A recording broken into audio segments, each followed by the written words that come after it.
खबर UP live, आपकी खबर तेज असर।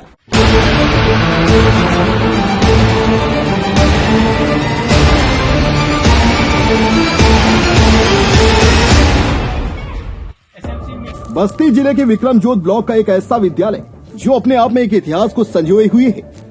यह विद्यालय राष्ट्रपति पुरस्कार से भी नवाजा गया है। बताया जाता है कि यह आजादी के पहले का विद्यालय है। इस विद्यालय से पढ़कर कई छात्र IAS, PCS अफसर बने हैं, लेकिन वर्तमान में यह विद्यालय अपनी बदहाली पर आंसू बहा रहा है। हम बात कर रहे हैं जनपद बस्ती के विक्रमजोत ब्लॉक अंतर्गत जूनियर हाई स्कूल जितियापुर छावनी की। कहने को तो यह विद्यालय आजादी के समय का है, लेकिन व्यवस्था अभी भी शून्य है। विद्यालय पर न तो शौचालय है, न गेट और न ही बाउंड्री वॉल। छात्र छात्राओं के बैठने के लिए फर्नीचर की अनुपलब्धता, जगह जगह जल जमाव व गंदगी का अंबार, ये सारी बातें इस विद्यालय के लिए आम बात है। सरकार की महत्वाकांक्षी योजना कायाकल्प इस विद्यालय के लिए बेमतलब साबित है। जहां एक तरफ सरकार कायाकल्प योजना को गंभीरता से लेने की बात कहती है, वहीं इस योजना के जिम्मेदार को कोई फर्क नहीं है। अब इसे जिम्मेदारों की उदासीनता कही जाए या कुछ और, आए दिन अराजक तत्वों की अराजकता का शिकार हो रहा है यह विद्यालय।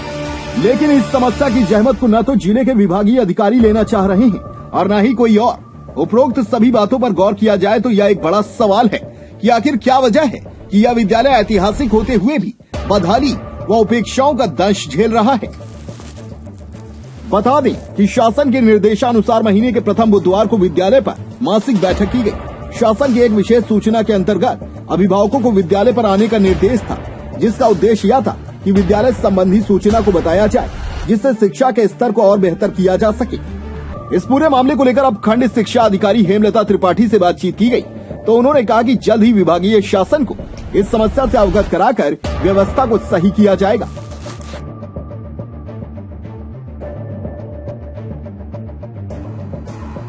मैडम, ये मीटिंग किस चीज को लेकर के की जा रही है? ये मासिक बैठक है जो मास के प्रथम बुधवार को आयोजित की जाती है। इस बार विशेष सूचना थी कि अभिभावकों को भी बुलाया जाए और विद्यालय से संबंधित जो भी निर्देश प्राप्त हो शासन से वो अभिभावक तक पहुंचाया जाए, इसीलिए हमारे संसदीय सदस्य, अभिभावक सभी उपस्थित हुए हैं। मैडम, जैसे यहाँ पर बाउंड्री वॉल नहीं है और तमाम सारी चीजें ऐसी दिखाई दे रही हैं कि जो विद्यालय के लिए अनिवार्य है, तो इस विद्यालय के लिए क्या क्या मांग किया गया है शासन से और कब तक होने की उम्मीद है? जी बिल्कुल, अभी हमारे जिला विशेष शिक्षा अधिकारी महोदय ने 4 जनवरी को विजिट किया था विद्यालय। उसमें उन्होंने ये कहा है कि विद्यालय से जुड़ी जो भी आवश्यकताएं हैं, अवस्थापना सुविधा है, उसकी मांग पत्र आप बना करके हमारे ABS से साइन करवा के आप जिला विशेष शिक्षा अधिकारी कार्यालय में उपलब्ध कराइए। तो जो भी हो सकता है उसके लिए हम कार्रवाई करेंगे, जिसमें हमारे सभी SMC अध्यक्ष और अभिभावक ने जो मिल करके एक मांग पत्र तैयार किया है, उसमें टोटल 25 पॉइंट्स हैं, जिसमें से मुख्य पॉइंट्स के बारे में बताना चाहेंगे। जैसे चारदीवारी है, गेट है, विद्यालय काफी विस्तृत है इसलिए हमें 2 गेट की आवश्यकता है। फर्नीचर है जो इस विद्यालय में बिल्कुल भी नहीं है बच्चों के बैठने के लिए, और क्लासरूम है, बालक शौचालय है, स्मार्ट क्लासरूम चाहिए। हम अपने विद्यालय को फुल्ली डिजिटल बनाना चाहते हैं, इसलिए स्मार्ट क्लासरूम, लैब चाहिए और आधुनिक विज्ञान प्रयोगशाला भी चाहते हैं। सबसे बड़ी बात तो यहाँ ये है कि किसी भी मौसम में, जैसे वर्षा ऋतु है, ठंड है, गर्मी है, तो बच्चों को MDM ग्रहण करने में समस्या होती है। उसके लिए विशेष हॉल की आवश्यकता है जिसमें बच्चे बैठकर सुविधापूर्वक भोजन ग्रहण कर सके। तो इन सब चीज़ों को हमने यहाँ पे पॉइंट आउट किया हुआ है और इसका एक मांग पत्र तैयार करके हम अपने SDI महोदय से फॉरवर्ड करवा के जल्दी ही BSS सर तक उपलब्ध कराएंगे ताकि हमारी मांगें पूरी हो सके। ये बताइए, जो आज यहाँ पर मीटिंग हो रही है, तो इस मीटिंग को लेकर के आपका क्या राय है, आप क्या कहना चाहते हैं? नहीं, हम ये कहना चाहते हैं कि जो यहाँ पर मांग की गई है ये सही कहा है। हमारे अधिकारी, खंड शिक्षा अधिकारी बैठे हैं, उन्होंने अच्छा कहा कि शासन से पैसा मिलेगा तभी तो कुछ करेंगे। इन्होंने अपनी मांग कर दी है। अब ये शासन का काम है।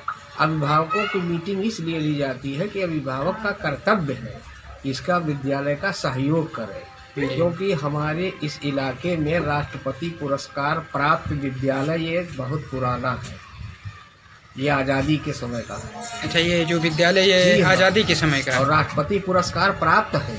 अच्छा, यह विद्यालय ऐसा विद्यालय है, इसीलिए हम लोगों की हार्दिक इच्छा है कि और सभी अभिभावक, सब मैं यही सबको कहूँगा, सब लोगों के सहयोग करें और ये उपेक्षित न रहे। और जो पैसा सहयोग से आवे वो अपना ये लोग करें। और हम सहयोग शासन से भी हम लोग मांग करेंगे, हम लोग भी मांग करेंगे शासन से कि उपेक्षित न रहे। चार दीवारी गेट जो कुछ है, ये अधिकारी यहाँ पर एक तो बैठी है हमारे देखते खंड शिक्षा, हम इनसे मांग करेंगे, ये आगे मांग करेंगे, ये तो उनका देना का काम है।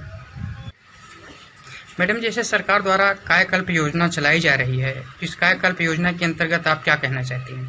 देखिए, हम लोग ने कई बार यहाँ के, मैंने खुद ग्राम प्रधान से बात किया, यहाँ की जो इंचार्ज प्रधानाध्यापिका हैं उन्होंने भी ग्राम प्रधान से कई बार कहा।